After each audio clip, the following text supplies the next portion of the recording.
in this subject, International Financial Architecture. This is the name of the subject.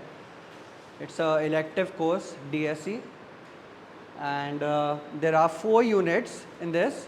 The first unit deals with different economic theories related to international business, related to international trade. In the second unit, we have mostly the हाँ मैं भी आऊँ अच्छा ठीक है okay. Fine. So in the second unit, we have international trading environment and economic environment. Basically, the role of different trading organizations, including WTO, including different groupings, trade groupings like BRICS and SAARC and ASEAN and all. So this is a part of Unit 2.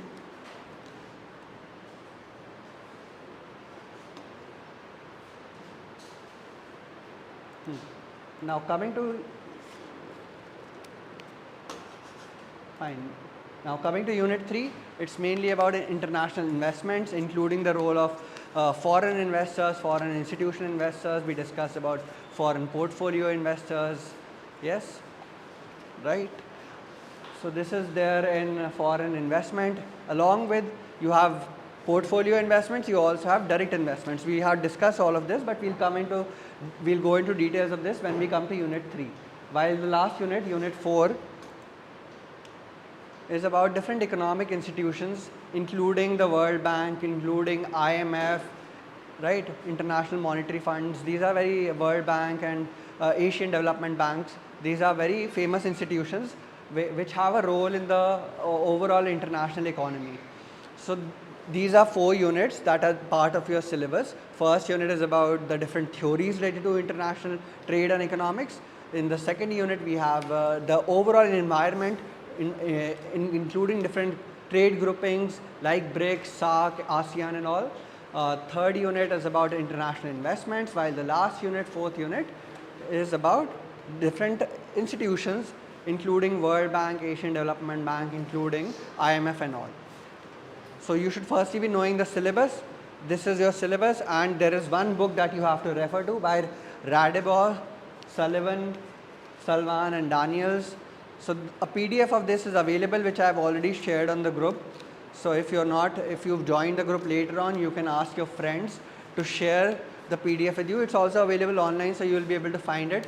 The book is available online. But I would suggest you can obviously go through the book, but it is very time consuming. So if you want to save time, first go through the presentation. Everything will be mentioned in the slides. It's a very theoretical subject, so there aren't numericals and all. So the PPTs in itself should be sufficient, but if you want to go into details of any one particular topic, then you can obviously refer to this textbook. The PDF I have already shared on the group. I'll share it once again for people who have joined it.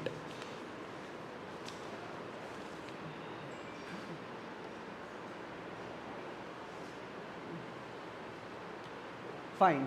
So today we'll be going into details of Unit 1, which is the first unit, and it deals with different theories related to economics, related to international trade, international business.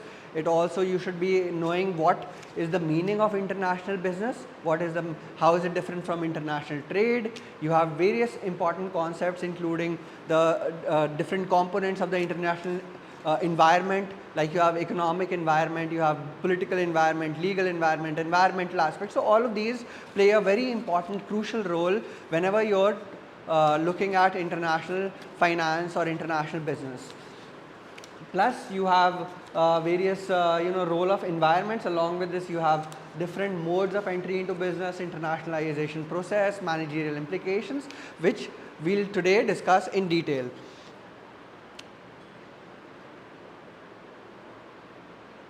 Fine. So first I want you to tell me what do you understand by international business? Do you understand anything? What is the meaning of international business? Any idea? Yes, you guys were there last time. Yes. Business on a global scale. What does it include? Import, export. Great. So it includes the international trade. What else does it include apart from trade?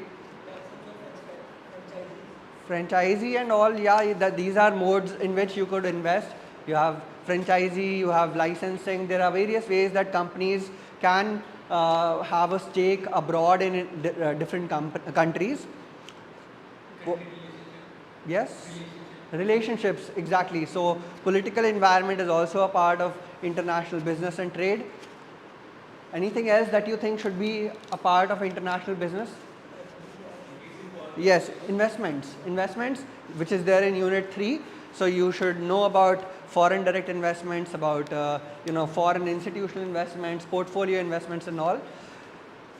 So all of this broadly, if you have to divide international business into different categories, you can firstly have international trade as one big category within international business. You can have international investments, including FII, FPI, FDI and all.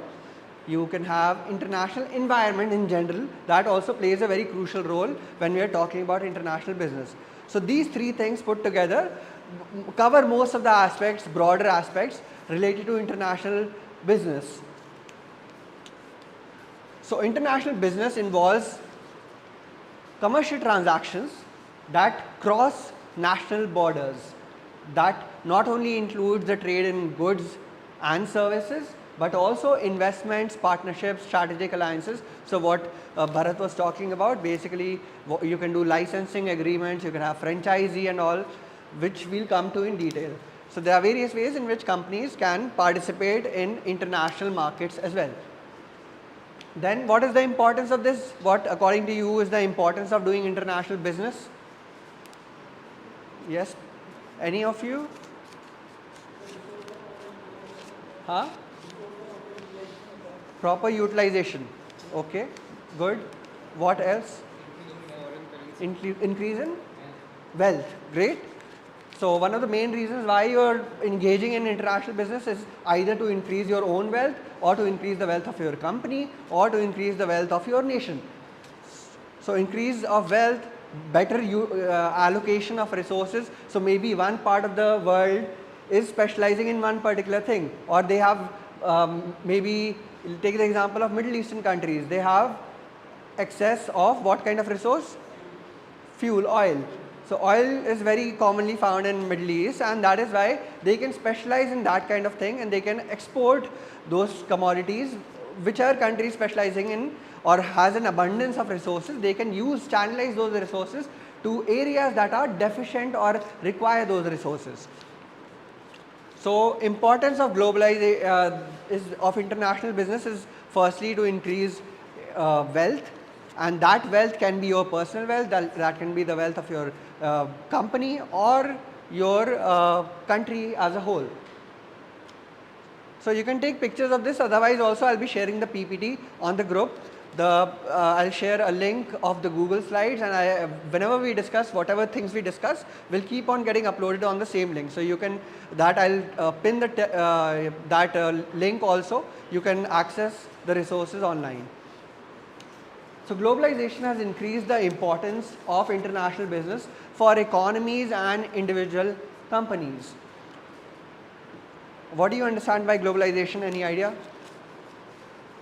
Globalization. It's a very famous term. Acha, when was the Indian economy globalized? 1990s, early 1990s. You had different kinds of reforms that were taking place. What were they called? LPG, great. So you are at least aware of the basics. I'm glad to know. LPG stands for liberalization, privatization and globalization. Globalization is integration of different countries or economies of different nations. So when globalization came into India, it tried to facilitate more and more international business, more and more international trade, more international investments. So globalization has increased the importance of international business for economies and individual companies.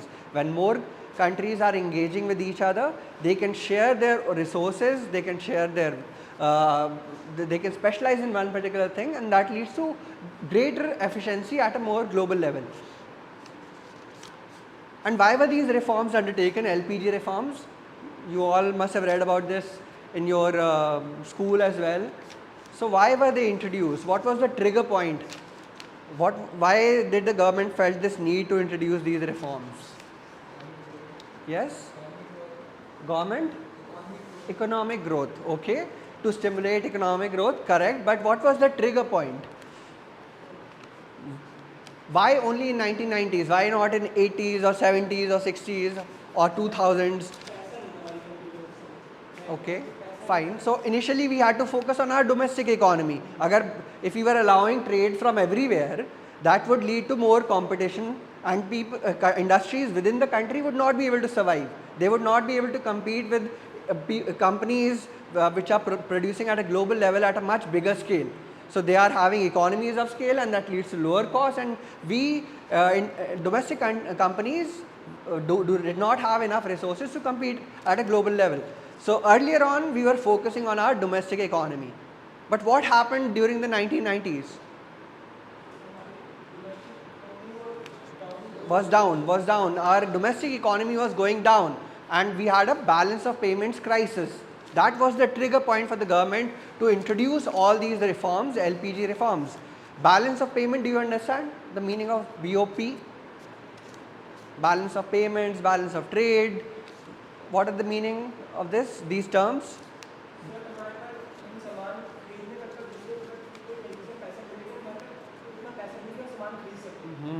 Right, exactly. So balance of trade is the balance of your country with respect to other countries. So how much are you exporting and how much are you importing? The balance of that gives you the balance of trade. And balance of payments includes other things also apart from trade. It's a more broader term which includes investments, also capital flow as well. So broadly we were having a very trade deficit. We were importing a lot, we were not exporting enough, and another reason was that we were having very low forex reserves. So our USD reserves our government always maintains, and those dollar reserves are used for some purpose. What is the purpose of these foreign reserves? To import commodities. If you want to say import commodities, which is the big main import commodity of India, that India imports? Oil, correct. So oil constitutes the maximum proportion to our import bill, and we were importing so much oil, but we did not have enough forex reserves. We were only left with 1 month's reserve, and that was the time that the government realized that we need to change things. And there were certain deficiencies in our economic system. The government felt that we were having too many restrictions, including licensing. We had a concept of licensing Raj. We were not promoting our export industries enough. So they felt we need to give incentives to our domestic producers so that we can compete at a global level also. So they started giving them subsidies. They opened up the economy. They were encouraging foreign investments to also come into India so that they could invest in domestic companies. So that was the trigger point when globalization came into India, and this increased the relevance or the importance of international business in our country.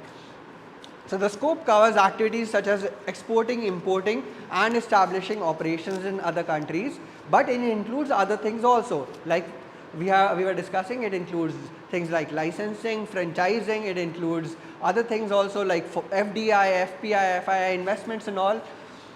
So globalization, we've already discussed. It's the process by which businesses or organizations develop international influence or start operating at an international scale. So interlinkage between interconnectedness between different economies. Flow of goods, services, technology, information, and people. Even people, if they are able to freely move across between different nations, that would lead to greater efficiency.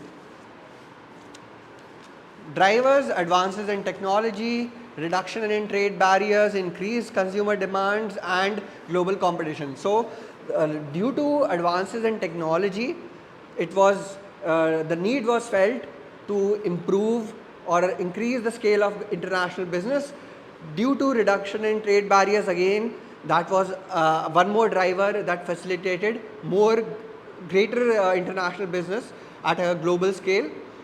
Similarly, increase in consumer demand and global competition, all of these market forces also contributed to this increase in the level of international business. And at a company level, this we are talking at an economy level, but at a company or an individual level, also international business plays a crucial role. Can you please explain, any of you explain how it impacts individual companies? Competition बढ़ जाता है, great. So it results in increase of competition. What else do you think?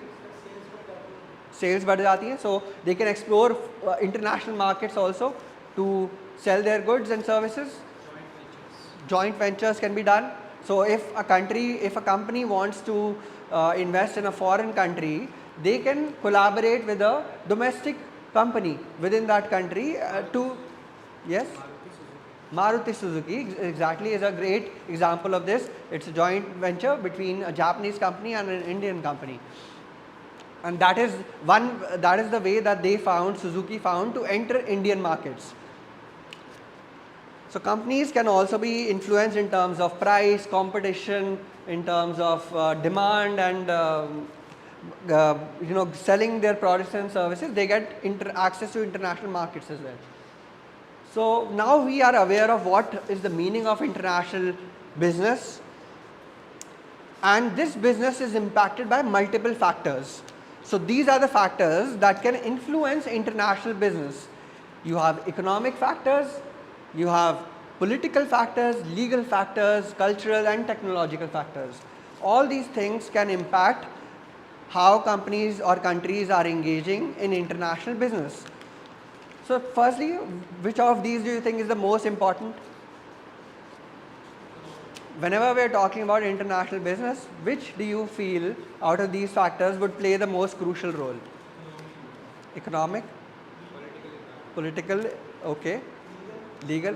Right, you're all right. All the factors contribute to international business. But since economy is directly linked to business, you can say that that will have a direct impact. But other things, like government policies also can impact the level of international business, like we saw during the case of LPG reforms. Similarly, you have legal environment, so the change in laws can either restrict or make international business more easy. Similarly, the cultures that are there in the foreign country, if you are planning to enter that market, that can also play a crucial role. The technology flowing freely within different countries can also lead to greater international business and greater level of development within all countries. An example of this would be introduction of new technologies like say AI, or new technologies like electric vehicles. What else? Blockchain. So these technologies, since they are now globally spreading, they mostly originate in developed countries like US, like European countries, and then they gradually spread to developing countries and also later on to the underdeveloped world. And when this technology keeps on spreading across different countries, that can lead to greater level of development over and across the globe. Not only it won't be limited only to developed countries, it will gradually spread all over the world. Take the case of electric vehicles. They started around 2010 when Tesla was founded in US, but now after say 10 years, India is also seeing it's a big market for electric vehicles, and it's rapidly growing now. Similarly, countries which are lagging behind, even further behind India, they would also get the benefit of this technology later on. So technology is very clear how technology plays a role in overall international business and development. Now let's come to some other thing, which is let's take economic first.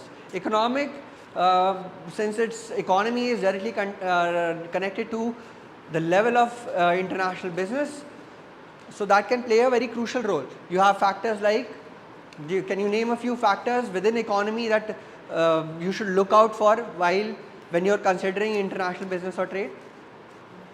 Inflation, good. Bharat says inflation. What else? Potential of? Can you repeat? Potential of the country. Okay. So in terms of growth, how big is the economy? Yes. What else? Exchange rates and custom duties. Right. So Economic, that actually comes under also, you have laws related to that, you have that comes under politics as well, that customs and duties would fall under different categories, but obviously that's you can include that into economic as well. So you have things like exchange rate, inflation, growth rate, different taxes, all these would impact the level of international trade and business. And businesses must understand economic conditions in foreign markets, whichever markets they are planning to enter. So how is growth related to business?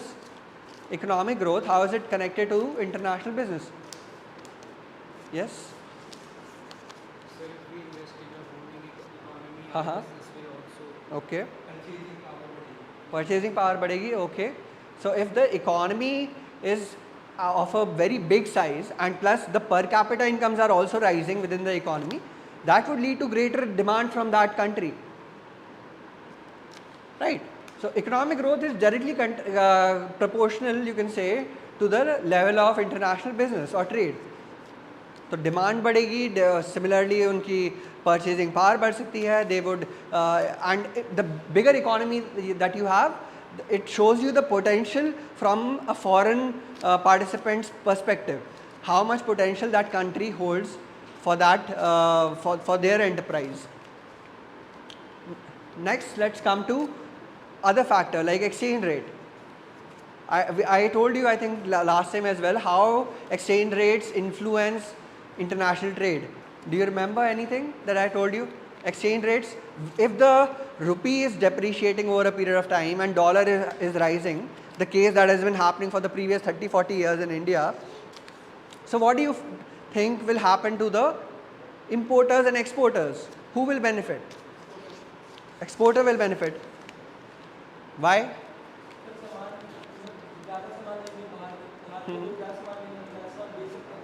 Okay.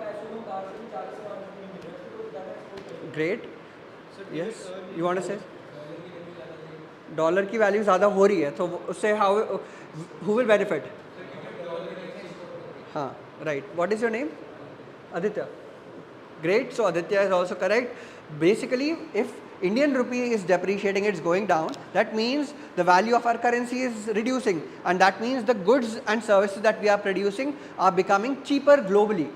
So whoever wants to purchase maybe a particular maybe let's take pharmaceutical industry. If somebody wants to produce, they are producing drugs in India also, they are producing drugs in US. It's firstly cheaper to produce in India because you have labor and capital very easily available. So at least labor is very cheaply available. So it's very easy to produce and very at a low cost. Plus you get the benefit of depreciating currency. So in India, if rupee is depreciating, it's the medicines that are being produced in India are becoming cheaper for people who are sitting in US. So it will benefit, depreciation of the currency always benefits the exporters, keep that in mind, and if the currency is appreciating, that will benefit the importers. So exchange rates, we know now how they can influence business. Inflation का क्या impact होगा on international business? हाँ, customers okay, बढ़ जाएगी, घट जाएगी, ठीक है, गुड. कस्टमर्स की परचेजिंग पावर घट जाएगी. इन्फ्लेशन से obviously if there's greater level of inflation in India compared to US, in that case the purchasing power domestically is going down, but not at a global level, that is only at a domestic level. तो who will that benefit? कि अगर India में ज़्यादा बढ़ रहा है inflation, तो उससे क्या इम्पैक्ट होना चाहिए ऑन इंटरनेशनल बिजनेस और trade? You are saying that the demand will go down in India as a result of this. Investment कम होगी. Great. That is one very important point. So whenever you are looking to invest in a foreign country, you look at the real rate of inflation, not the nominal rate of inflation, interest rates. So you look at the real interest rates, not the nominal interest rates, meaning adjusted for inflation and all. So whenever a country is experiencing a very high level of inflation, from the foreign investors' perspective, that economy becomes less attractive. Why? Because that one thing it shows you that the country is, if the country is unstable. So if the country is unstable, foreign investors would not like to invest in such a country. So inflation also can play a different role in different countries, and also if say your domestic goods are rising, are becoming much more expensive, then you would start preferring foreign goods. You would try to replace them. If your prices of say the toys that you are producing in India are rising as a result of inflation, you would prefer to import them from China. Simple. So inflation can impact your trade as well and can impact investments also. So we have broadly growth, exchange rates and inflation that are the most important economic parameters. You can look at other things also, but these make most sense. Then political environment. Let's come to political environment. How do you think political environment, what role does it play in international business? Politics. New government comes with new policies and Right. So policies keep on changing with new governments. And how, can you give me any example of a policy that will impact imports, exports or international investments? GST, okay. That is mainly for the domestic economy. Not, you have customs and other taxes, import duties that can impact the foreign level of imports and exports. So if the country increases the tariffs on imported goods, that is called customs. So if the custom duties are increased, then that would lead to lower imports. And why would the country, why would the government like to do this? Why would they want to increase the custom duties? Exactly. So protectionism, that's called. If they want to protect their domestic producers and insulate them from the rest of the world, they can simply increase the level of duties and tariffs, and also to raise high taxes, to have greater tax revenues. So this is also a source of tax revenue for the government. You have income taxes, you have, what else do you have? You have GST, direct and indirect taxes. You also have custom duties. Does it come under direct or indirect? Is it a direct tax or an indirect tax? Direct. GST, is it direct or indirect? Indirect. So this will also be indirect. This will be passed on.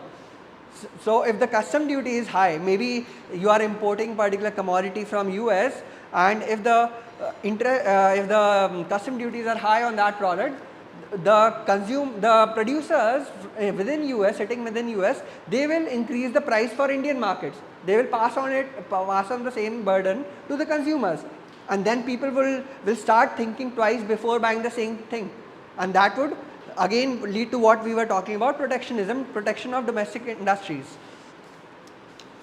So one is related to customs and duties and all. Anything else, any other policy of the government that can impact globally?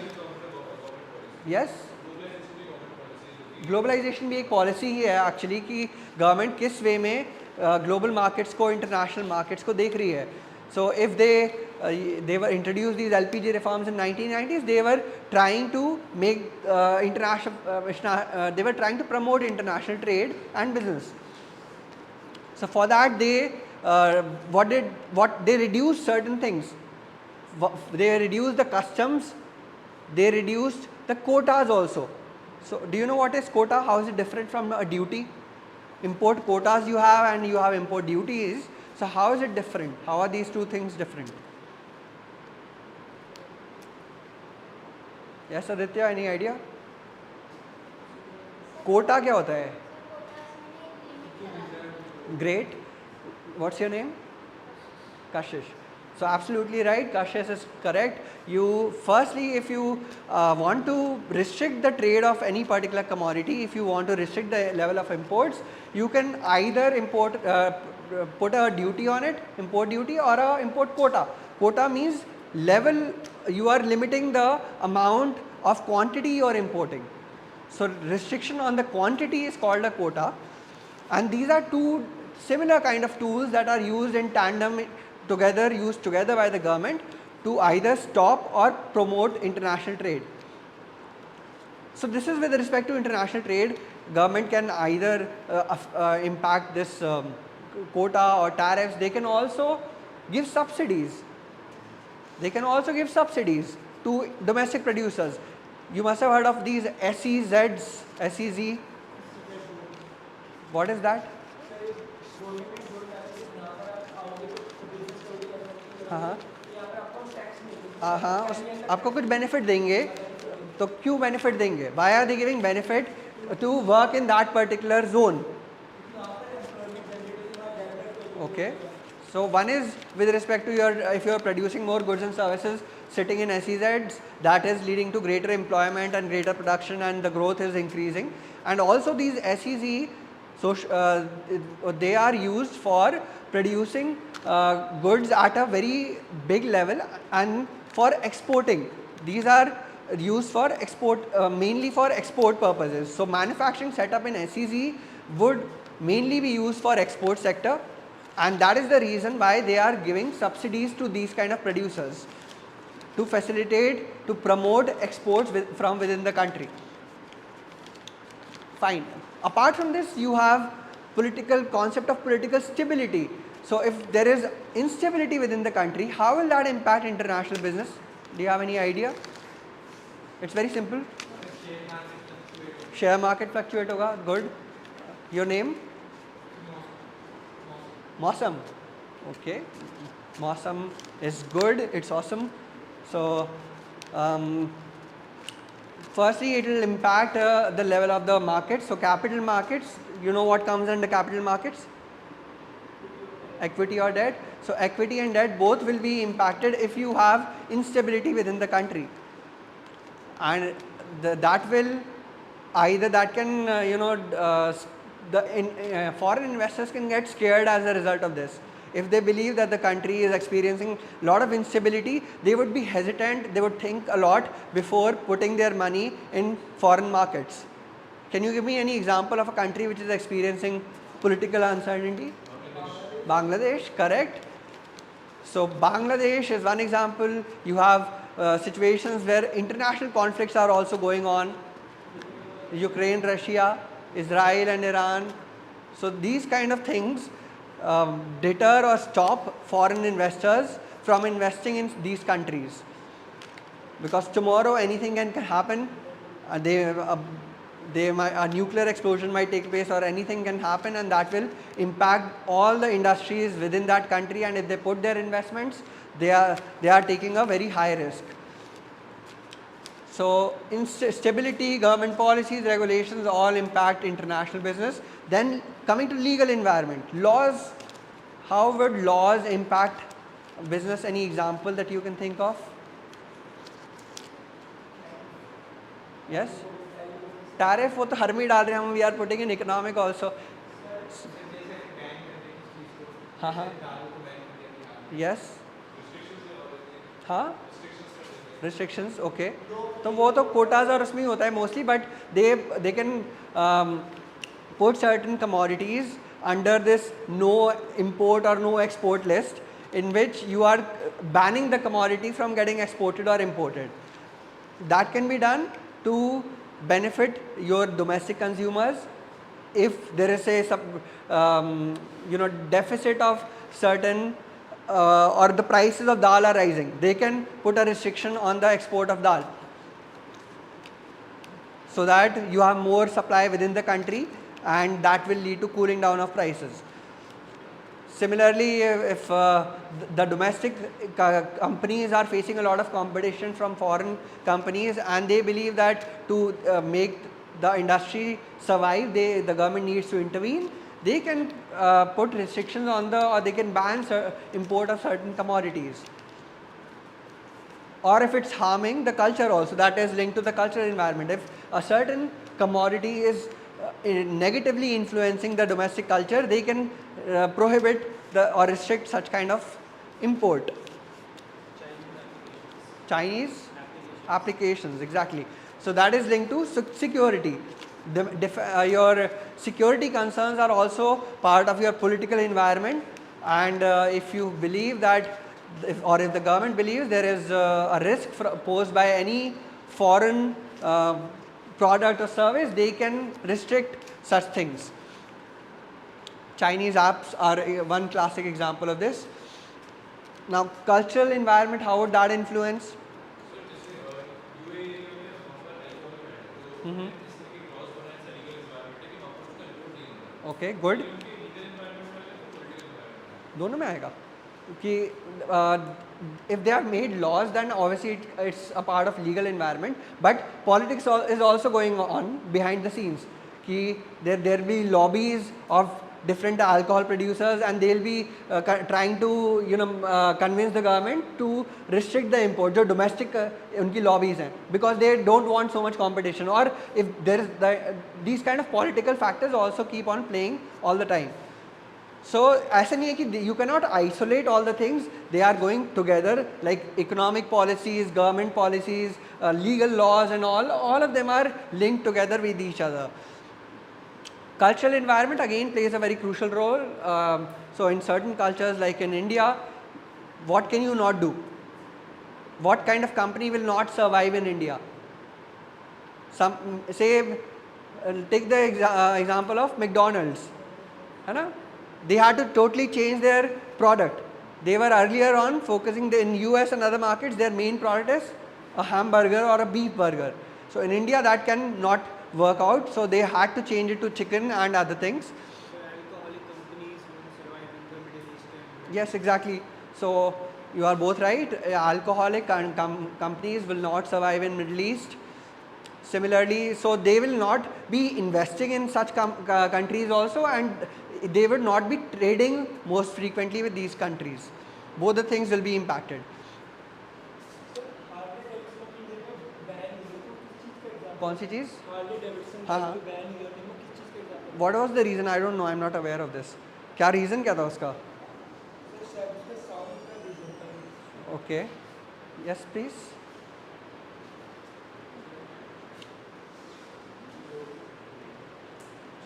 So I think you are starting to understand how international business operates, what factors you need to consider when you are looking at international trade.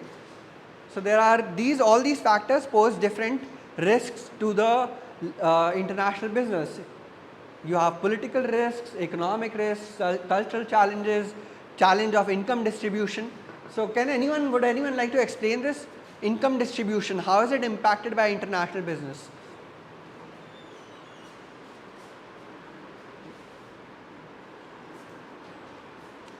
Income distribution कैसे impact होता है bye international trade और bye international business investments?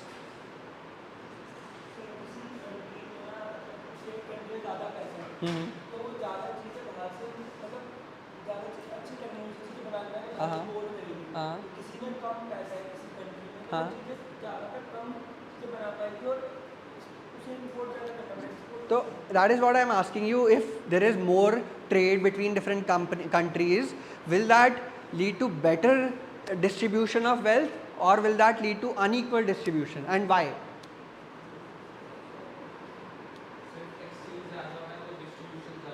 ज़्यादा होगा. कैसे होगा?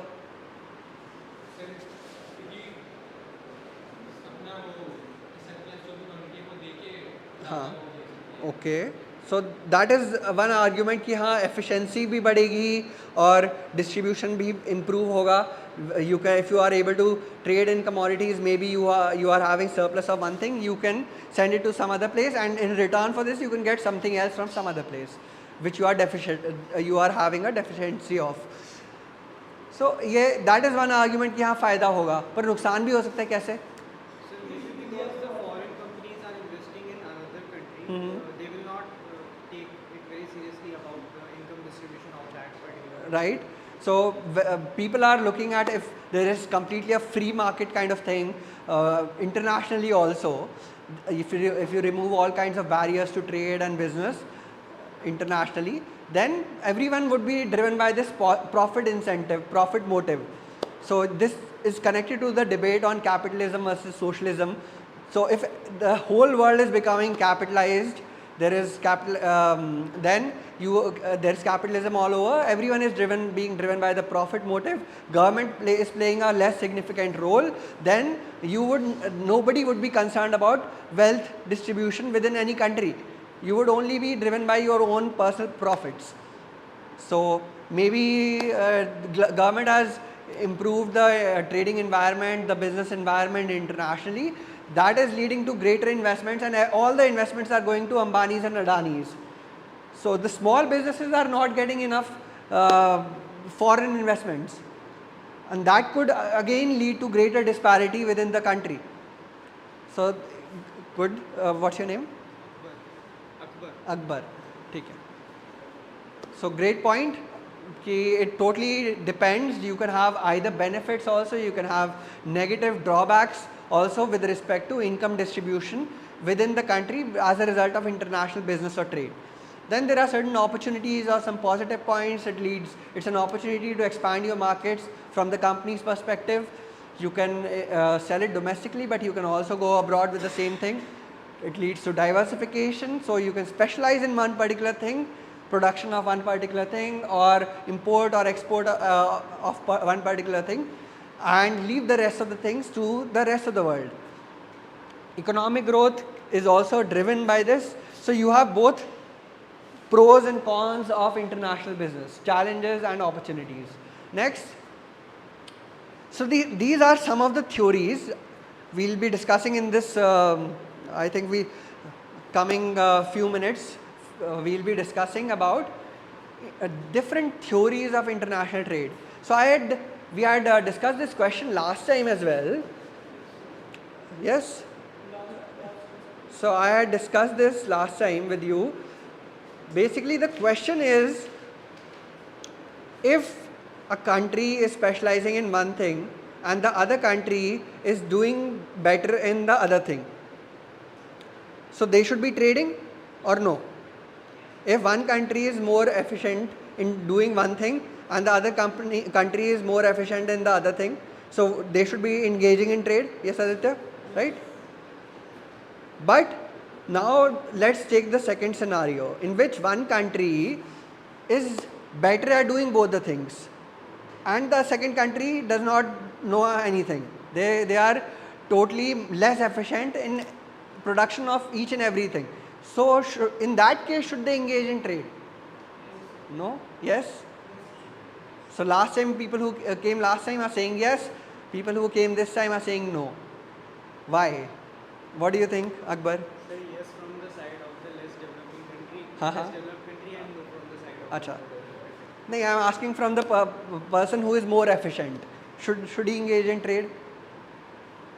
A country who is more efficient, should they engage in trade? They have a choice. Yes or no? Social perspective, yes. Okay. Fine. So it's basically these are two very important theories which form the backbone of international business. One is the theory of competitive absolute advantage came first, so they have been written in the wrong way. Absolute advantage should come at the top.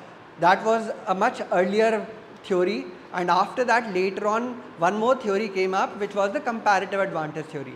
Absolute advantage was given by Adam Smith. Adam Smith, do you know who is Adam Smith? Father of economics. So the traditional economics was given the concept, most of the concepts were given by Adam Smith. There is a very famous theory by Adam Smith apart from this also. Inquiry into the Wealth of Nations is the most famous book written by Adam Smith, and he's given one more theory of invisible hand. So like markets, even if everyone, the theory, do you know the theory of invisible hand? Yes? Sir, if everyone is driven by the self-motive of profit, still they will be governed by an invisible hand. Exactly. So we all believe that if looking at profits is not always the right thing. If everyone is looking after profits, then who will look after social welfare? We believe that profits is not such a good thing. But according to Adam Smith, who is the father of traditional economics, he gave this theory of invisible hand. He says that even if everyone is being driven by this selfish motive, they are looking after their own selfish interests, this profit motive, still the whole economy, the whole world will keep on functioning in a very efficient manner and lead to the best possible social welfare. So everything will fall into place. There will be a invisible hand that will be guiding all the economic forces, and that will lead to a lot of the overall most efficient form of economy will be there. So he gave this theory of invisible hand. Everything will work smoothly even if everyone is only running after their own selfish interests. This was the theory that he gave, but that was challenged later on by a person. Do you know the name? Okay, by Marshall, by John Maynard Keynes. These are Adam Smith is the classical kind of economist, and these are neoclassical economists, and they gave this distinction that sometimes the government has to intervene. There is a role of the government which needs to be performed properly in certain situations. So that is a separate thing. We'll come to that in some other class, but right now we are discussing about theories related to international trade. So the theory that was given by Adam Smith was the earliest one, and that was called the theory of absolute advantage. It says that when a country is doing well in one thing and the other country is producing the other thing more efficiently, there are benefits of engaging in trade. So they should engage in trade. So it states that if a country can produce a good more efficiently than another country, it should specialize in that good and trade with others who have absolute advantage in different goods. But comparative advantage, so this is what if we are specializing, if we are doing well in one thing, we should keep on specializing in that thing only. But it does not address the second part, the second question that I asked you. If a country is doing well in one thing, it is specialized, it's more efficient in the production of both the things. In that case, what should happen? So that was not given by the theory of absolute advantage. For that we needed the other theory, which was given by Ricardo. David Ricardo is the name of the economist who gave the other theory, called the theory of comparative advantage. So this theory tells you that we should not be looking at absolute advantage. We should not be looking at who is more efficient. We should look at in terms of opportunity cost, in terms of comparative advantage. So comparative advantage, or in other words, the opportunity cost. So opportunity cost is an economic term which states what is the cost, not only in terms of money, but also in the foregone opportunities. So if you are taking up one opportunity, you are foregoing some other opportunity. Maybe you are staying in some house and you have bought the house. Now do you have any cost? Are you paying any rent for that house? No. So is there any cost to you? Is there any opportunity cost? I am asking you. Cost, you are not paying any direct cost, you are not paying any rent because you already own the house, but still you are paying a cost for it. What is the cost? Rent. You are foregoing the rent. If you are not staying in the house, if you are staying somewhere else, you could have earned the rent on that house. But now you are staying in that house, but so in a way the cost that you are still paying is the rent. That is called the concept of opportunity cost. So you should think of international trade also in terms of opportunity cost. That is what the theory of comparative advantage is saying. If a country is efficient in producing both the things, if say, let's take the example of, I told you last time, let's take the example of a say accountant or a doctor. An accountant is good at managing, at filing tax returns, and he can reduce the tax liabilities for his clients. He charges 1000 rupee per hour for consulting his clients. But he can also do typing more efficiently than his receptionist. He has a receptionist, he can do typing more efficiently. So should he also do typing and not keep the receptionist? Should he do everything himself? Typing he should be doing himself. He should be receiving the clients also. He should be consulting them also. He should be looking after the cleaning as well. He can do everything more efficiently. Should he do that? So the same, why? Because the opportunity cost, if he starts doing all the things, if he's cleaning his office, he's taking calls all the time, he's typing also, then he's losing time, and time is valuable. Time is also money. He could have used that time to consult other clients. So the cost of every hour of his work, maybe he's typing for 1 hour every day, he's losing out on 1000 rupees. Although, and he can pay 100 rupees to his receptionist to do this extra work for 1 hour. Right? So this is the benefit of trade. This is exactly how you should think of trade. When we are talking about the theory of comparative advantage, it's exactly the same thing. You should look at trade in terms of opportunity cost.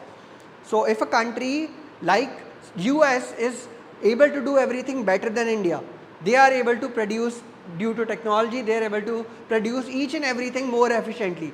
Even in that case, they will have benefit, because they will have to look within all their products, which are the 2-3 products we can get the maximum revenue out of. So we can produce these 2 or 3 things only.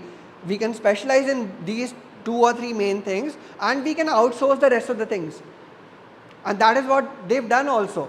Even if they can produce all the things more efficiently than India, they are still importing a lot from India and China. So the reason is same, because the opportunity cost for the country, for US would be very high if they start doing each and every work by themselves. And there is one more theory called HO theory, Heckscher-Ohlin theory. This theory says that countries will export goods that use their abundant factors of production, and import the goods in which they have scarce factors. Can you give me example of this? Any example that you can think of? Yes, Mausam, any idea? IT? Okay, why IT? So factors of production means factors like labor, like capital. So yes, land, labor, capital, all these are factors of production. So if in India we have labor abundantly available at cheap prices, so we should ideally be exporting things that require labor. We should specialize and produce those things which cost us less. Why are they costing us less? Because we have abundant factors of production like labor. So example of this would be IT services. We can easily export because we can make them cheaply. While in US they have maybe factors of production like technology or capital very cheaply available. So they should specialize in things that require technology, and they should be exporting those things and importing the rest of the things. And in India we should be exporting things that require labor, and we should be exporting things that require capital, that we are not having abundantly compared to other developed countries. So gains from trade are many, including increased efficiency, consumer benefits as a result of competition, increased economic growth, and increased technology transfer. Technology can also flow across countries, like I already gave you the example.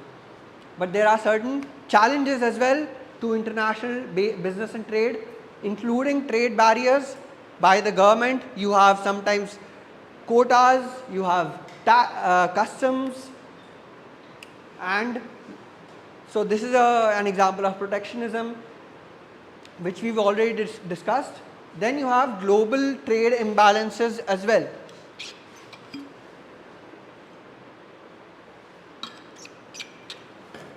Right.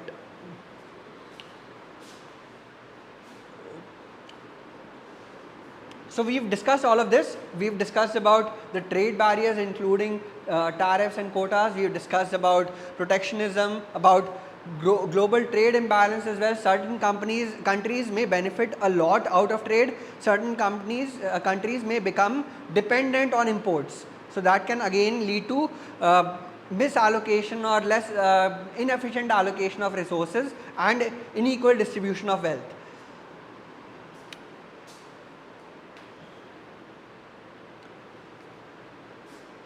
These are certain distributional issues which we've discussed in details. As a result of trade, you can sometimes have winners and losers. Certain countries may be winning as a result of trade. Certain countries may be losing out. They may become too dependent on trade, on imports especially, and then they may start having less foreign reserves. They may start becoming very dependent on other countries. You have adjustment costs as well. The process of adjusting to trade can be costly for certain sectors, leading to job losses and economic disruption. So maybe say right now we have a lot of IT sector is growing a lot in India. You know about the big companies, top companies in IT sector like TCS, Infosys, Tech Mahindra, HCL Tech, Wipro and all. So these are really employing on a very large scale. They have 50,000 employees, 80,000 employees and so on. So right now they are contributing a lot to our overall growth, economic growth and employment. But later on, say we start importing IT services from other countries. As India becomes more developed, we will start importing from other countries, which will be having more cheap labor resources. And in that case, this labor will become unemployed. These companies will start going down in value, and then as a result of this, that can lead to loss for the whole economy in terms of job losses, in terms of economic disruption. And as a result of this, sometimes support from the government is also required.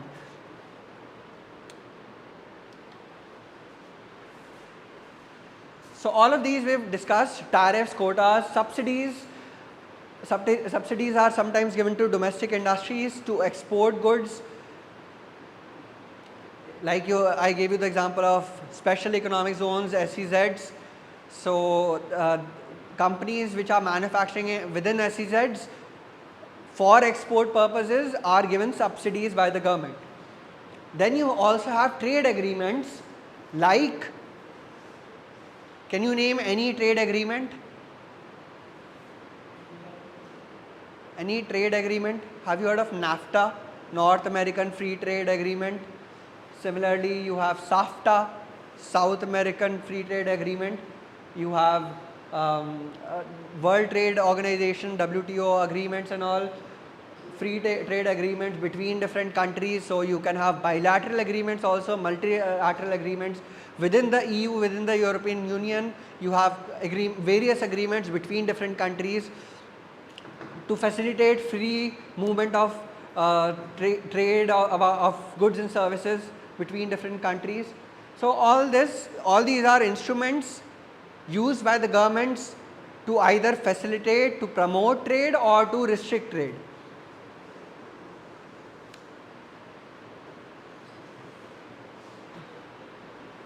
Fine. So then you have certain role of institutions like WTO, IMF, World Bank.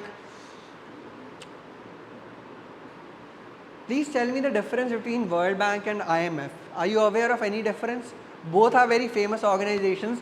I'm sure you must have all heard about them. They are always in the news, constantly in the news. You keep hearing about International Monetary Fund. Do you know who's the chairman of IMF? Some Indian? Some South Indian lady, you know? I think it's Geeta Gopinathan. Fine. So you have IMF and World Bank. How are they different? World Trade Organization तो ठीक है, trade के लिए ही है, to sign agreements and to facilitate trade between countries, to make the globally उनका aim यही है कि to foster international relations so that you can have free movement or efficient movement of goods and services between different countries and investments as well. But what about IMF and world bank, ये दोनों क्या करते हैं? Private को loan देता है, okay, countries को देता है। नहीं, वो भी IMF भी कंट्रीज को ही देता है। क्या डिफरेंस है दोनों के? लोन्स, दोनों लोन ही देते हैं कंट्रीज को, but how are both of them different? IMF government को देता, और world bank? World bank government को देता है, और IMF? नहीं, दोनों गवर्नमेंट को देते हैं। So how are they different? So see, one is for short term, one is for long term.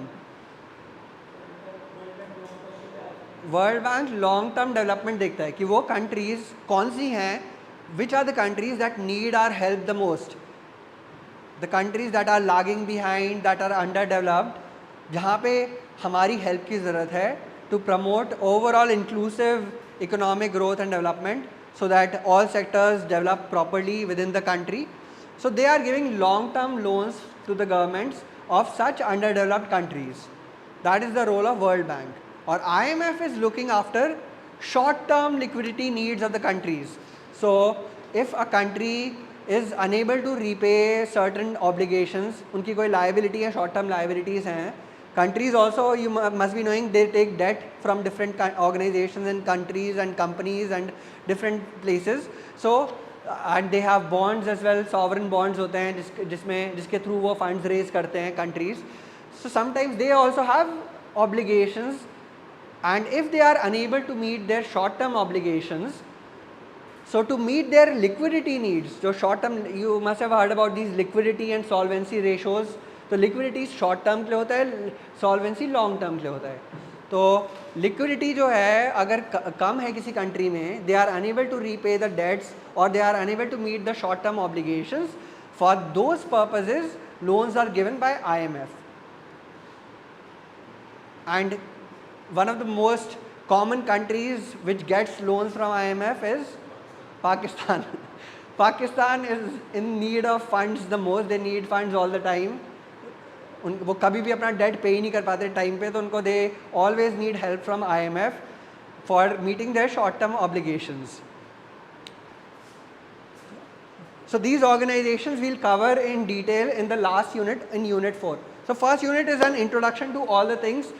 इसमें then we are talking about political economy, we will discuss all of this कि government का influence होता है, interest groups होते हैं. So within every industry, within every sector of the economy, you have certain groupings, you have certain unions.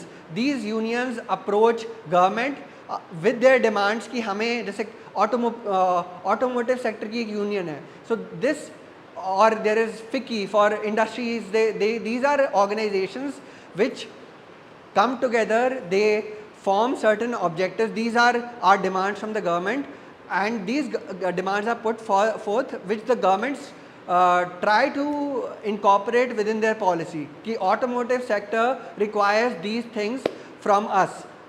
So these domestic groups approach government to ask for changes in their international policies. Yes, Akbar? Yes, okay. Fine. So 5-minute break, then we'll we have only a short thing left. So we'll finish that within the next 15-20 minutes. Take.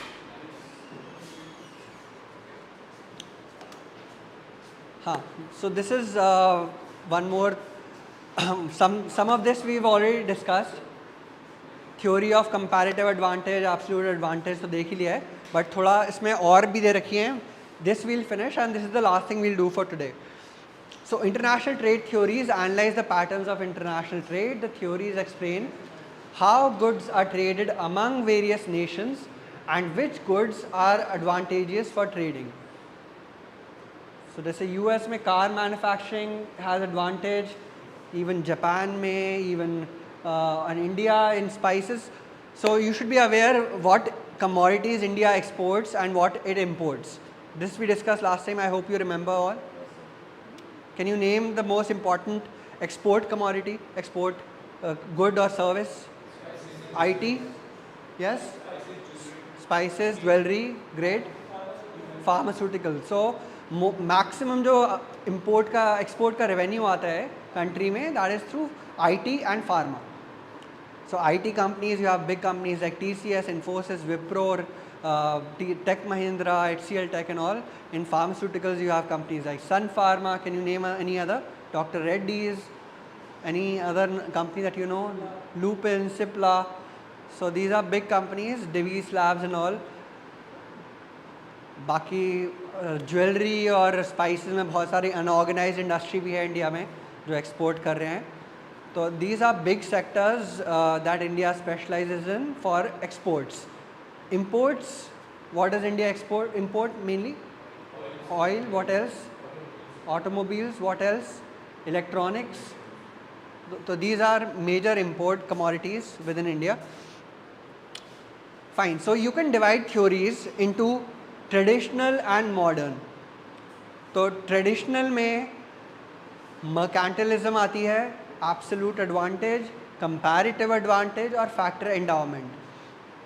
तो ये तीन तो हमने देखी थी, absolute, comparative और factor endowment. That is हेक्सर-रोलिन वाली जो थ्योरी थी. बाकी मॉडर्न थ्योरीज में ये आती हैं country similarity, product life cycle, new trade theory and national competitive advantage.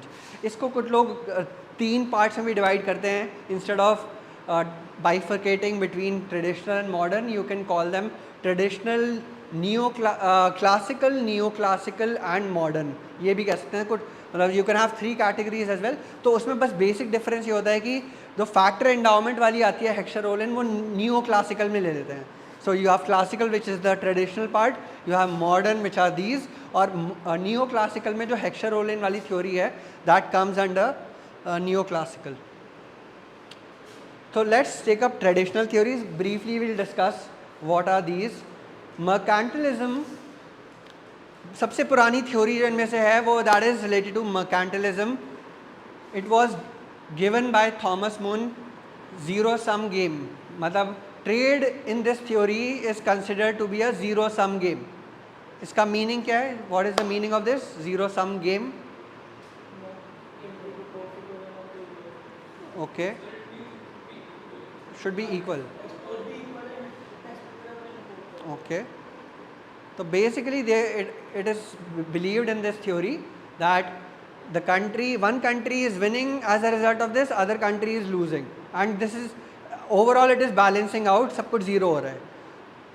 Out of trade one country is benefiting, other is losing out, and this is because the reason is in that during that time this is in the 16th century, मतलब 1500 के आसपास, that time gold was the main measure of a country's wealth. तो जो भी country के reserves होते थे वो गोल्ड के फॉर्म में होते थे, और जो प्राइमरी गोल होता था was to increase the wealth of nation by acquiring gold.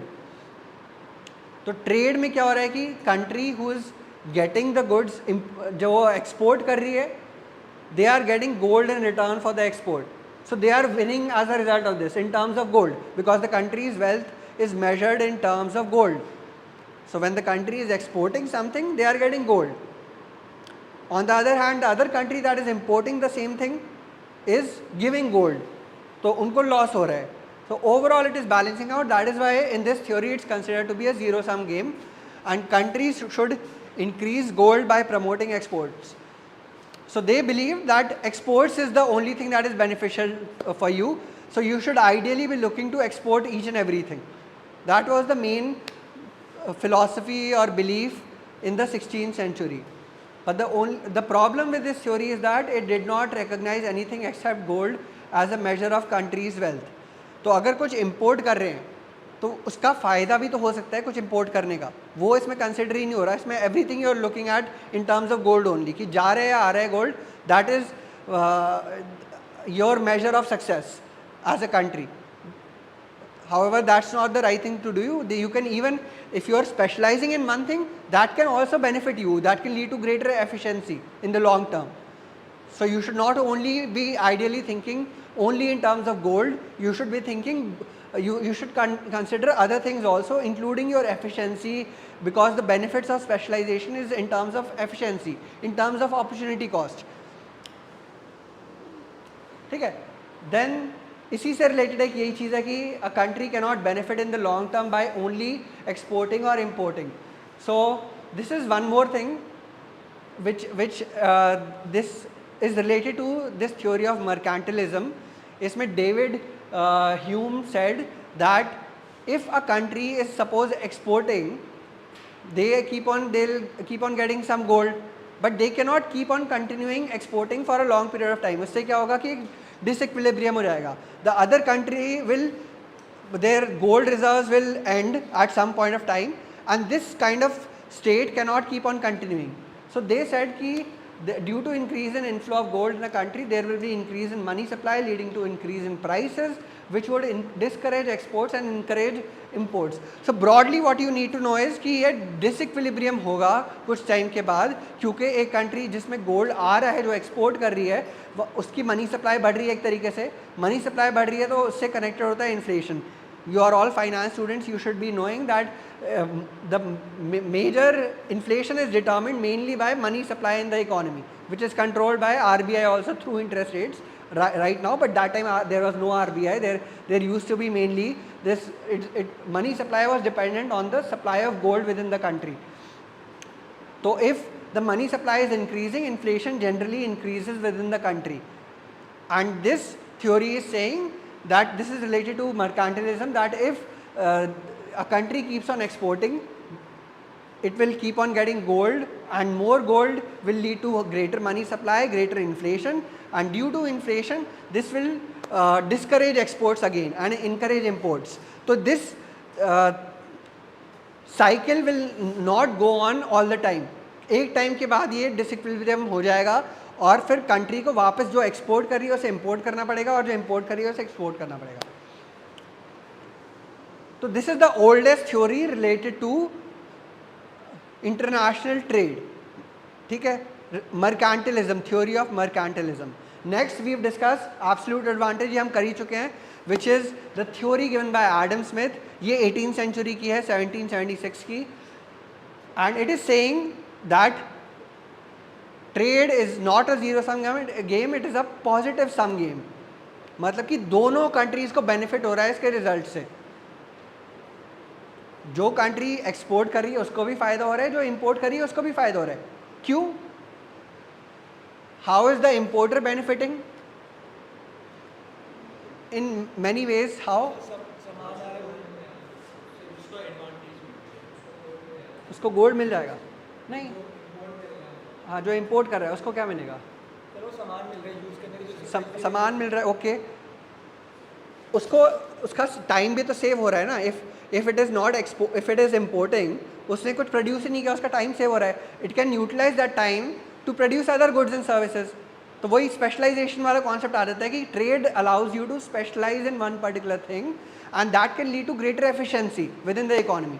तो overall it can benefit, and plus वो तो है ही कि you are getting more variety of goods and services, consumers are benefiting, there is more competition also. So overall it is benefiting both the economies. That is what is believed in absolute advantage. ये हम देख ही चुके हैं already. We have seen this we do not need to do. Comparative advantage is again the theory given by David Ricardo in the 19th century. तो ये हम 15th century से लेकर के 18th सेंचुरी से लेकर के 19th सेंचुरी में आ गए हैं. So firstly we had mercantilism, फिर absolute advantage, then comparative advantage. इसमें भी trade is considered to be a positive sum game, but in this case you are saying even if the country is more efficient in both the things, it should still engage in trade. It should focus more on the commodity that it is much more efficient in compared to the other commodity. मतलब कि दोनों within the two commodities it is better in this one, so it should export this one only and it should import the other one. Just about it, you should keep in mind the example of doctor and accountant and their receptionist. So this is the theory of competitive advantage. So you have three theories within the classical trade theories. Yeah, let's not go into details of this. ठीक है. Fine. So we have discussed about classical theories. Classical में ये तीन आ रही हैं, right? Mercantilism, absolute advantage and competitive advantage. Now we come to neoclassical, और वो कभी कभार ट्रेडिशनल में भी आता है, which is the factor endowment और Heckscher-Rollin theory होती है. HO theory और factor endowment theory, it says basically that country should specialize in, it should export the thing that the factors it is abundant with. अगर India में labour abundant है तो India को labour वाली चीज़ें ही बनानी चाहिए और एक्सपोर्ट करनी चाहिए. अगर यूएस में टेक्नोलॉजी या कैपिटल अबंडेंट है तो उनको उसी से चीज़ें बनानी चाहिए और वही एक्सपोर्ट करनी चाहिए, बाकी चीज़ें इंपोर्ट करनी चाहिए. जो भी फैक्टर ऑफ प्रोडक्शन आपके पास है आपको वही चीज़ एक्सपोर्ट करनी चाहिए और दूसरी चीज़ें इंपोर्ट करनी चाहिए. So this comes under new classical theory of international trade.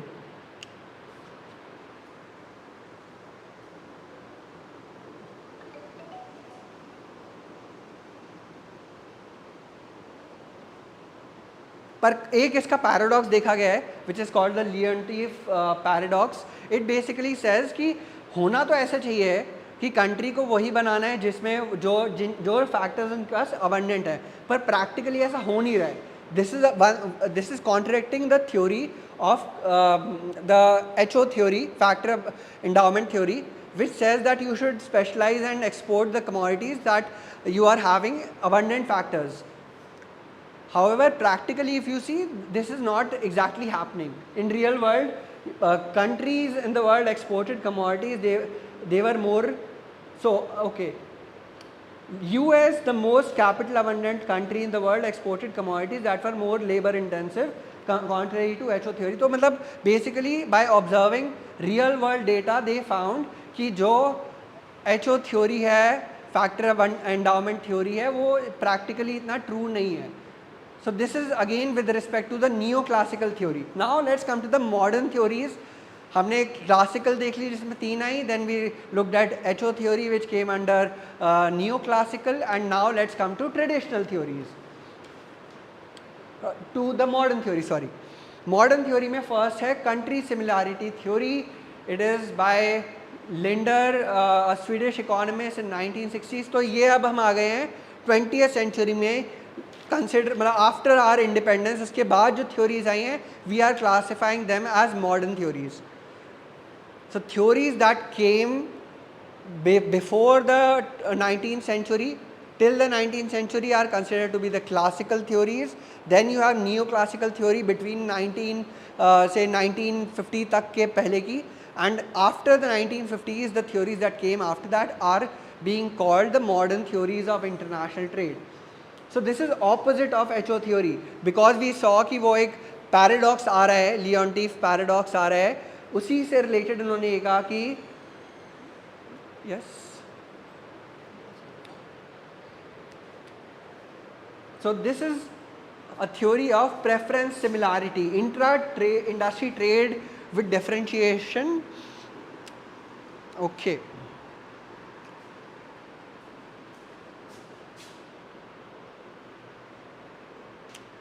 Right. तो they are saying कि जैसे if you take the example of Japan and America, तो जो countries similar हैं, इन दोनों में कैपिटल जो फैक्टर ऑफ प्रोडक्शन है, कैपिटल बड़ा इजीली अवेलेबल है. Both are developed countries. I hope you know Japan is also a developed country. So Japan and America are similar in this terms. They have lot of capital and technology available with them. So generally speaking, according to this theory, according to this country similarity theory, जो countries similar हैं उनको within the industry trade करना चाहिए. मतलब कि cars की जो trade हो रही है वो जापान और अमेरिका के बीच में भी हो रही है. Although both are producing cars very efficiently because they have lot of capital and technology. So ideally, they, according to that factor endowment theory, they should not be engaging in trade because they are very similar. But according to country similarity, intra-industry trade है, ये within the industry है, within the automotive industry, they should be doing trade amongst each other. पर अगर inter-industry trade है, if we are looking at two different industries, say India and America we are considering, India में labor abundant है और spices abundant है हमारे पास, तो हमको वो डिफरेंट कंट्रीज के बीच में इंटर इंडस्ट्री ट्रेड होना चाहिए. So this country similarity theory is differentiating countries based on factors, कौन से abundant factors हैं, and then it is saying कि जो इंटर इंडस्ट्री ट्रेड है वो डिफरेंट कंट्रीज़ के बीच में होना चाहिए और जो इंट्रा इंडस्ट्री ट्रेड है वो सिमिलर कंट्रीज़ के बीच में होना चाहिए और हो भी रहा है. Like Japan and US are still exchanging cars, they are trading, importing and exporting cars, and India and US are trading between spices and automobiles. तो ये actually हो रहा है and this is similar to the paradox that we have seen, Leontief paradox, and this is opposite of Heckscher-Ohlin theory. So Heckscher-Ohlin is saying कि जो country के पास जो efficient है, जो भी फैक्टर अबंडेंट है वो एक्सपोर्ट करना चाहिए. ये इसमें भी वो हो रहा है लेकिन सिर्फ इंटर इंडस्ट्री ट्रेड में हो रहा है. इंट्रा इंडस्ट्री में it is similar to Leontief paradox. जो इंट्रा इंडस्ट्री ट्रेड है within the automobiles it is similar to Leontief paradox. जो कंट्री सिमिलर हैं with respect to factors of production, they are trading amongst each other, which ideally should not happen according to the HO theory. Next we come to product life cycle. So only 2 or 3 theories are left, then we'll end.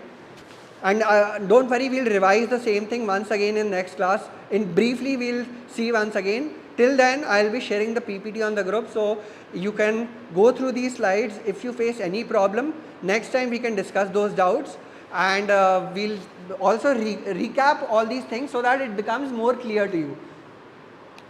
So product life cycle is one more theory, modern theory में ही आती है. It was in the mid 1960s, तो 1950 के बाद जो भी आ रही है वो मॉडर्न में आ रही है. इसमें यही कहा है कि प्रोडक्ट की एक लाइफ साइकिल होती है. Do you know this? Her product की एक लाइफ साइकिल होती है. स्टेजेस होती हैं अलग अलग. What are the stages? Can anyone tell me? Yes मौसम.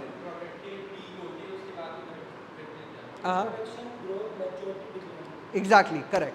सो इंट्रोडक्शन, जब न्यू प्रोडक्ट या टेक्नोलॉजी इंट्रोड्यूस होता है कहीं पे भी usually it is in the developed countries. वहाँ पे कोई न्यू प्रोडक्ट या टेक्नोलॉजी में भी इलेक्ट्रिक कार्स इंट्रोड्यूस हो रही हैं, तो फिर वो धीरे धीरे ग्रोथ होती है उसकी, उस प्रोडक्ट की. जब वो इंडस्ट्री बूम करने लगती है तब वो अलग अलग जगह स्प्रेड होने लगती है. जैसे इंडिया में भी आ गई और कंट्रीज़ में जैसे इलेक्ट्रिक कार्स आ रही हैं, right.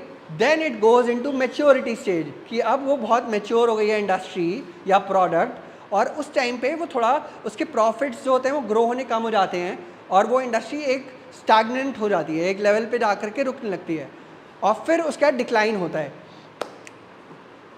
And this can you give me example of any product which is in decline stage और विच इज़ ऑलरेडी डिक्लाइंड? हाँ, कीपैड फोन्स, राइट. और CDs and all, they have already declined. iPhone, iPod, right? Fine. Can you give me any example of a thing which is a product which is in maturity stage? AI tools are in growth stage. Okay. Smartphones तो अब already grow हो चुके हैं, हर country में पहुंच चुके हैं, सब जगह पहुंच चुके हैं. So the industry is starting to become more stagnant now. Yeah, even laptops हैं. Laptops have become the industry is not growing at a very fast rate. तो broadly you should know कि हर प्रोडक्ट की एक life cycle होती है. वो introduce होता है, ग्रो होता है, अलग अलग जगह स्प्रेड होता है, वहाँ पे फिर उसका एक सैचुरेशन पॉइंट आ जाता है, मैच्योरिटी आ जाती है, and then it starts declining. तो अब ये एक थ्योरी ये कहती है प्रोडक्ट लाइफ साइकिल कि यूजुअली प्रोडक्ट्स एक डेवलप्ड कंट्री में इंट्रोड्यूस होते हैं, फिर वहाँ से वो डेवलपिंग कंट्रीज़ में स्प्रेड होते हैं. उसके बाद क्या होता है कि जो कंट्रीज़ होती हैं, वो जो डेवलप्ड कंट्रीज़ हैं, वो उन्हें लगेगा कि इंडिया में तो इसका प्रोडक्शन और सस्ते में हो सकता है. जैसे एप्पल आईफोन है, now they are getting produced in India. So Apple has felt कि US में प्रोड्यूस करना महंगा पड़ रहा है, so we should start producing in India. तो वो अब डेवलपिंग कंट्री में प्रोड्यूस करेंगे और वापस उसे इंपोर्ट करने लग जाएंगे. अब US has started importing also iPhones. So this is how the product life cycle theory works कि पहले एक प्रोडक्ट इंट्रोड्यूस हुआ generally in the developed country, वो न्यू टेक्नोलॉजी धीरे धीरे स्प्रेड हुई with in that developed country, US में spread हुई, वहाँ से वो गई दूसरी कंट्रीज़ में. जैसे अब इलेक्ट्रिक व्हीकल्स इंडिया में आ रही हैं धीरे धीरे, टेस्ला आने वाली है, तो वो डेवलपिंग कंट्रीज़ में स्प्रेड होगी. फिर उन्हें लगेगा कि हाँ developing countries like India China में आप चीपली प्रोड्यूस कर सकते हो, so why not we produce in at low cost in India and China and then we can import the same thing in within US. तो वो अब वही चीज़ वापस मतलब पूरा साइकिल रिवर्स हो गया. यहाँ यूएस से प्रोडक्शन स्टार्ट हुआ था, अब वो यूएस में एक्सपोर्ट होकर के अब इम्पोर्ट होने लग गया वापस. So this is how the at the end of the cycle the innovator becomes the importer. जो इनोवेटर था जो एक्सपोर्ट कर रहा था स्टार्टिंग में, that has become the importer.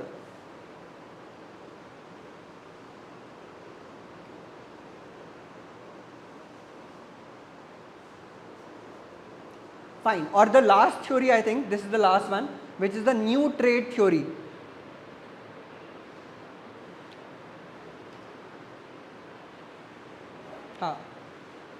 This theory tells about some of the necessary factors. A country having these factors can become an exporter. तो exporter बनने के लिए इन्होंने कुछ फैक्टर्स बता रखे हैं.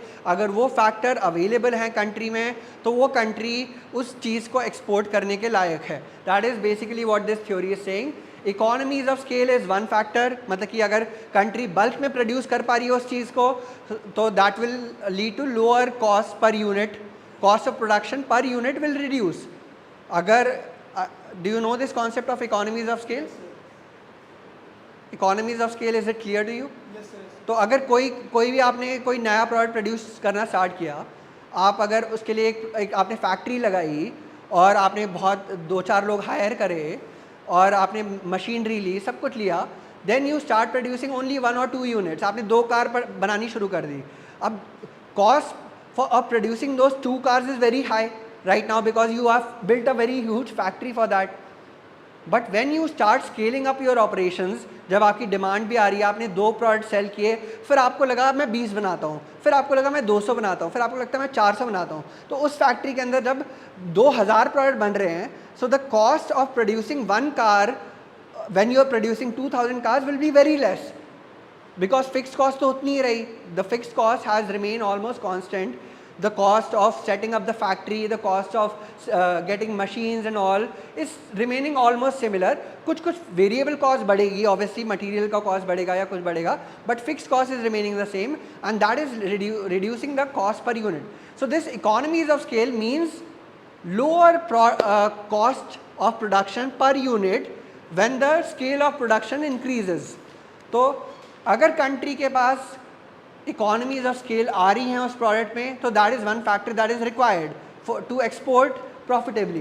देन प्रोडक्ट डिफरेंशिएशन, कि if you are able to produce one product, उसमें थोड़ा सा डिफरेंशिएशन आप ला पाते हो, maybe through brand name, maybe through some new patented technology, कोई भी मतलब कि maybe through some variations in some new features और समथिंग. तो if you are able to bring some differentiation in a already existing product, that would make your product more attractive and you would be able to export it easily.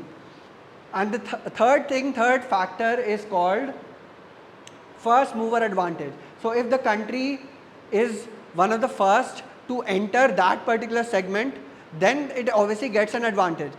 तो ये कोई भी नई industry ले लो, like Tesla, because it entered at a very early stage, it got that advantage.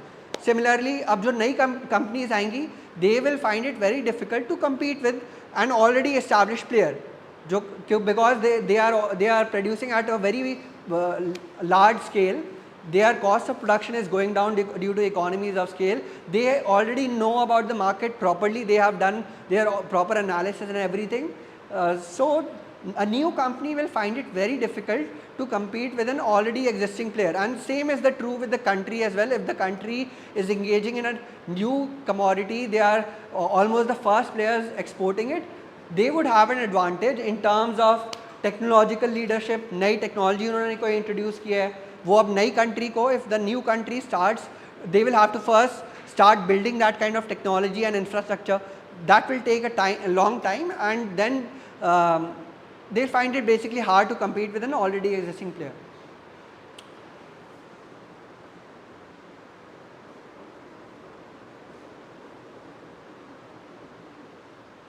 So these are certain things which will help a country to export commodities.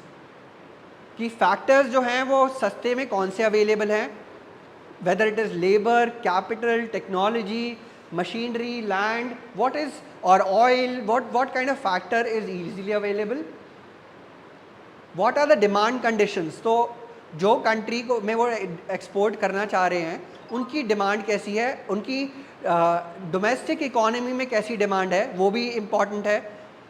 ये चीज़ इन पे depend करेगा export करते हैं, इंपोर्ट करते हैं और कितना करते हैं, किस चीज़ को करते हैं. Then relating and supporting industries. So allied industries हैं कि नहीं है. Maybe the country is planning to produce say automotive spare parts. अब वो country starting to produce spare parts, अगर वहाँ पे ऑटोमोटिव इंडस्ट्री दूसरी कंट्री में है ही नहीं, उसके लिए डिमांड ही नहीं है, सो और या अलाइड इंडस्ट्री नहीं है, that will again impact you know the level of export and import of the country. And finally the strategy, structure and rivalry. तो जो competition available है इंडस्ट्री के अंदर, कितना कंपटीशन अवेलेबल है, किस टाइप की स्ट्रैटेजीज हैं और कंपनीज की, that will all play a role. Basically there are lot of factors that companies need to consider, that countries also need to consider when they are specializing in one particular product, when they are looking to export or import any particular commodity. So this is it. We've studied about classical, neoclassical and modern theories. Just to summarize, I'm trying to summarize now. There are different kinds of theories related to international trade. We have looked at classical theories, which are the theories starting from the 15th century till the 18th century, 19th century. In this, we have examples like, can you give me any example of a theory? Can anyone give me example? Yes, mercantilism. We have what else? Absolute advantage, competitive advantage, right?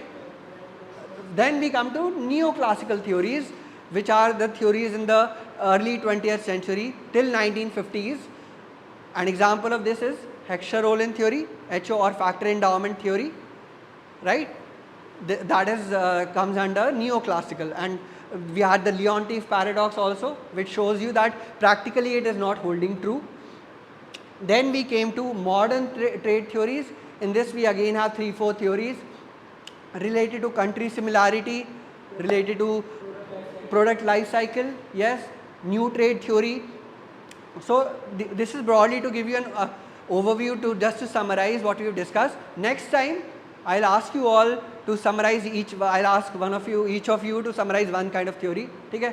So just read about this. If you have any doubts, get back to me. Next time we can discuss. Right? We'll stop here now. We have broadly in this class we've discussed Unit 1.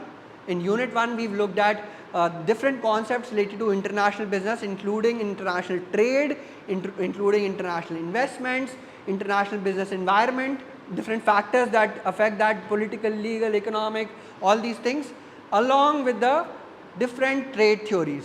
That's all we've discussed today. And next time I'll ask you all, just go through the slides. If you have any queries, get back to me. Fine.